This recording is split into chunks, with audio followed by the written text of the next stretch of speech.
দর্শক, আমরা আগের একটি ভিডিওতে বলেছিলাম যে আওয়ামী লীগের মিছিল বড় হচ্ছে কেন।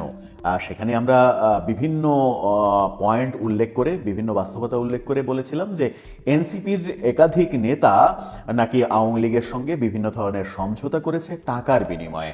সেই ব্যাপারগুলো এনসিপিরই বিভিন্ন নেতা ফেসবুক পোস্টে বলে দিয়েছেন, ফেসবুক পোস্টে পরিষ্কার করে দিয়েছেন।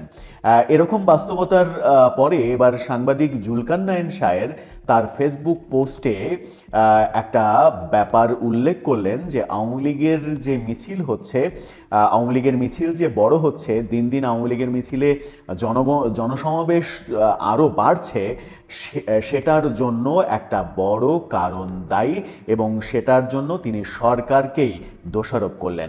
সরকারকে যখন দোষারোপ করলেন তখন সরকারের স্বরাষ্ট্র উপদেষ্টা হাস্যকর কিছু মন্তব্যও করলেন। হাস্যকর মন্তব্য আমরা এনসিপির আহ্বায়ক নাহিদ ইসলামের শুনেছিলাম, তিনি আজকে আবার নতুন একটা মন্তব্য করেছেন। এবং সামান্তা শারমিন, তিনি এনসিপির আর এক নেতা, তিনি আরও আগ বাড়িয়ে আজকে আরও একটা হাস্যকর মন্তব্য করেছেন। সেইগুলো নিয়েই আলোচনা করব এই ভিডিও। আওয়ামী লীগের মিছিল বড় হচ্ছে কেন, আওয়ামী লীগের মিছিল দীর্ঘ হচ্ছে কেন, সেই ব্যাপারে আল জাজিরার সাংবাদিক জুলকারনাইন শাহের একটা ফেসবুক পোস্ট দিয়েছেন। সেই ফেসবুক পোস্টে তিনি ভয়াবহ বিষয় উল্লেখ করেছেন এবং এই পোস্টের মাধ্যমে তিনি সরকারকেই দায়ী করেছেন। সরকারের মধ্যেই কারা কারা যেন আওয়ামী লীগকে পৃষ্ঠপোষকতা দিচ্ছে এরকম কথা বলেছেন। এর আগের একটা ভিডিওতে আমরা বলেছিলাম যে আমেরিকার প্রেসক্রিপশনে সরকার নির্বাচন ডিলে করছে এক ধরনের আওয়ামী লীগের স্বার্থেই, তাতে আওয়ামী লীগেরই উপকার হচ্ছে। এবার জুলকারনাইন শাহের বললেন যে সরকারই আওয়ামী লীগের মিছিলকে বড় করছে। তিনি তার ফেসবুক পোস্টে লিখলেন, ডিবি প্রধান রেজাউল করিম মল্লিককে সরিয়ে দেওয়ার পর ঢাকার বিভিন্ন স্থানে আওয়ামী সদস্যরা কমপক্ষে 2 বার প্রকাশ্যে মিছিল করেছে এবং আরও মিছিলের প্রস্তুতি গ্রহণ করছে। রেজাউল করিমকে সরিয়ে আওয়ামী লীগের পথ সুগম করেছে কে?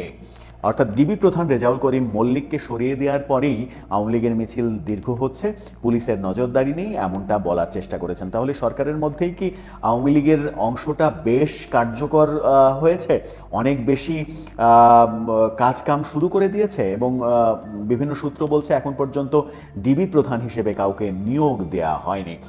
এই কথা যখন জুলকারনাইন শাহের বলছেন তখন আমরা নাহিদ ইসলামের বক্তব্য শুনেছিলাম। নাহিদ ইসলাম আজকে আবার নতুন একটা মন্তব্য করেছেন।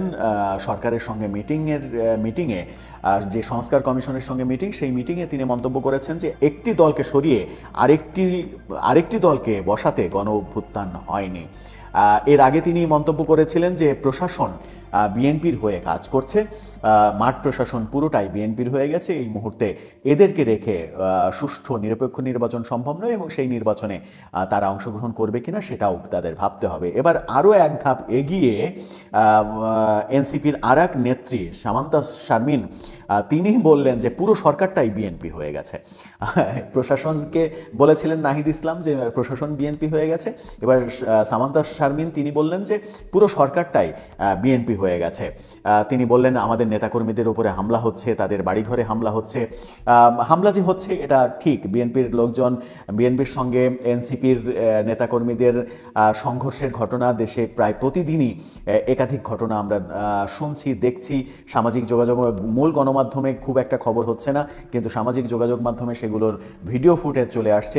আমরা একদিন আগেই চট্টগ্রামে দেখেছি যে এনসিপির সমন্বয়কদের তেড়ে পিটিয়ে তারা পালিয়ে থানার মধ্যে আশ্রয় নিয়েছে।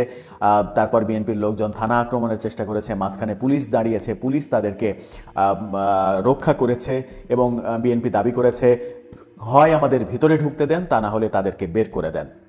অর্থাৎ এনসিপি নেতাদের তারা মারবে, এমন দৃশ্য আমরা দেখেছি। একাধিক পুলিশ সদস্যের ফেসবুক পোস্ট আমরা দেখেছি এরকম যে পুলিশের বিরুদ্ধে এই সমন্বয়করা এহেনও কোনো বাজে কথা নেই যা বলেনি, যে পুলিশদের পিটিয়ে মেরেছে বৈষম্য বিরোধী আন্দোলনের সময়, তারা সেই পুলিশই তাদের রক্ষাকর্তা হিসেবে মাঝখানে দাঁড়িয়েছে। আক্রমণ থেকে পুলিশই তাদেরকে বাঁচিয়েছে, পুলিশই তাদের শেষ ভরসা হয়েছে, এরকমটাও দেখেছি। আওয়ামী লীগের মিছিল বাড়ছে, এই ব্যাপারে আবার স্বরাষ্ট্র উপদেষ্টা বলেছেন এনসিপিকে খুশি করতেই হয়তো এই কথাটা তিনি বলেছেন আওয়ামী লীগ যেন মিছিল করতে না পারে আইন শৃঙ্খলা রক্ষাকারী বাহিনীকে সেই নির্দেশ দেয়া হয়েছে।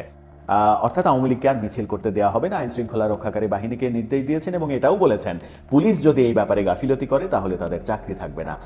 এখন প্রশ্ন হচ্ছে যে আওয়ামী লীগকে মিছিল করতে আপনি দেবেন না কেন? এরকম কি কোনো বার্তা আপনি ঘোষণা করেছেন সরকারের তরফ থেকে? কোনো প্রেস বিজ্ঞপ্তি দিয়েছেন? কোনো নোটিশ জারি করেছেন যে আওয়ামী লীগের আজকে থেকে মিছিল সমাবেশ বন্ধ, তার শুধুমাত্র আওয়ামী লীগ কোনো ধরনের মিছিল সমাবেশ করতে পারবে না? এরকম তো করেননি। আবার আওয়ামী লীগকে নিষিদ্ধও ঘোষণা করেননি। আওয়ামী লীগকে যদি মিছিল করতে না দেন তাহলে প্রথম কাজ হচ্ছে একটা প্রেস নোট জারি করা যে আওয়ামী লীগকে আপনারা মিছিল সমাবেশ করতে দেবেন না, অথবা আওয়ামী লীগকে নিষিদ্ধ ঘোষণা করা। তার আগে আওয়ামী লীগকে মিছিল করতে না দেওয়ার পরামর্শ দেওয়া হয়েছে পুলিশকে, কার্যকর উদ্যোগ নিতে বলা হয়েছে পুলিশকে। এই ধরনের কথা রাষ্ট্র পরিচালনার ক্ষেত্রে যে বুমেরাং হবে, এটা আন্তর্জাতিক মহলে এই সংবাদটা চলে গেলে আন্তর্জাতিক মহল যে সরকারের উপরে নাখোশ হবে সেটা বোঝবার ক্ষমতা কি স্বরাষ্ট্র উপদেষ্টার নেই? সেই প্রশ্ন অনেকেই করছেন। আবার নাহিদ ইসলামের সেই কথাটা নিয়ে সাংবাদিক মাসুদ কামাল এবং গণ অধিকার পরিষদের সাধারণ সম্পাদক রাশেদ খান তারা ভিন্ন ভিন্ন মন্তব্য করেছেন। তাদের মন্তব্য যদি এক জায়গায় করি তাহলে যেটা দাঁড়ায় সেটা হচ্ছে যে বিএনপি প্রশাসন বিএনপি হয়ে গেছে কিংবা সরকার বিএনপি হয়ে গেছে, এরকম মন্তব্যের প্রতিবাদে তারা বলেছেন যে প্রশাসনে বিএনপির সেটআপ এটা আগে কেন বলেন নাই নাহিদ? অর্থাৎ তিনি যখন উপদেষ্টা ছিলেন তখন কেন বলেন নাই? এখন কেন মনে হচ্ছে তার উপদেষ্টা থাকাকালীন কি করেছেন তিনি? উপদেষ্টা ছিলেন 7 মাস, সেই 7 মাসে তার একবারও মনে হয়নি প্রশাসনে বিএনপির সেটআপ। তার বন্ধুরা এখনো উপদেষ্টা রয়েছেন। স্থানীয় সরকার মন্ত্রণালয় আসিফ মাহমুদ সজীব ভুঁইয়ার হাতে, তথ্য মন্ত্রণালয় মাহফুজ আবদুল্লাহর হাতে। তারা কি করছেন? তারা আবার সামান্তা শারমিন বলছেন যে পুরো সরকারটাই বিএনপি হয়ে গেছে। তার মানে আসিফ মাহমুদ সজীব ভুঁইয়া, মাহফুজ আবদুল্লাহ, ডক্টর ইউনুস, আসিফ নজরুল, তারা কি সবাই বিএনপি হয়ে গেছে? সরকার যদি বিএনপি হয়ে যায়, সরকারের মধ্যে হাস্যকর ব্যাপারগুলো চলছে সব মিলিয়ে। তার মানে এই হাস্যকর ব্যাপারগুলো সব কিছুই চলছে যখন কিনা এনসিপির মধ্যে আমরা ভাঙন দেখছি। সেই ভাঙন নিয়ে সরকার উদ্বিগ্ন এবং এই সব কারণে আওয়ামী লীগের মিছিল বাড়ছে, আওয়ামী লীগের শোডাউন বাড়ছে এবং আওয়ামী লীগের শোডাউন এদের সবার চিন্তার রেখা তৈরি করেছে কপালে, এবং চিন্তার রেখাই শুধু তৈরি করেনি, অনেকের মাথাও বোধহয় নষ্ট করে ফেলেছে। এত অল্পতে এই মাত্র 100-200 মানুষ আওয়ামী লীগের মিছিল করছে, এতেই যদি মাথা নষ্ট হয়ে যায় তাহলে এরা সামনের পথ এগোবে কি করে? সেই প্রশ্ন অনেকে করছেন। দর্শক, আপনার কি মনে হয়? সব মিলিয়ে সরকার, এনসিপি, তাদের বক্তব্যগুলো কি একটু অস্বাভাবিক মনে হচ্ছে না? আবার জুলকারনায়ন শাহের যে প্রসঙ্গটা বললেন যে আওয়ামী লীগের মিছিল বাড়ার মূল কারণ সরকারের মধ্যেই নিহিত রয়েছে, ডিবি প্রধানকে সরিয়ে দিয়ে আওয়ামী লীগের পথকে সুগম করতে চাইছে সরকারের একটা বড় অংশ, সেটার কি ভিত্তি রয়েছে? আপনার মতামত জানিয়ে লিখতে পারেন আমাদের।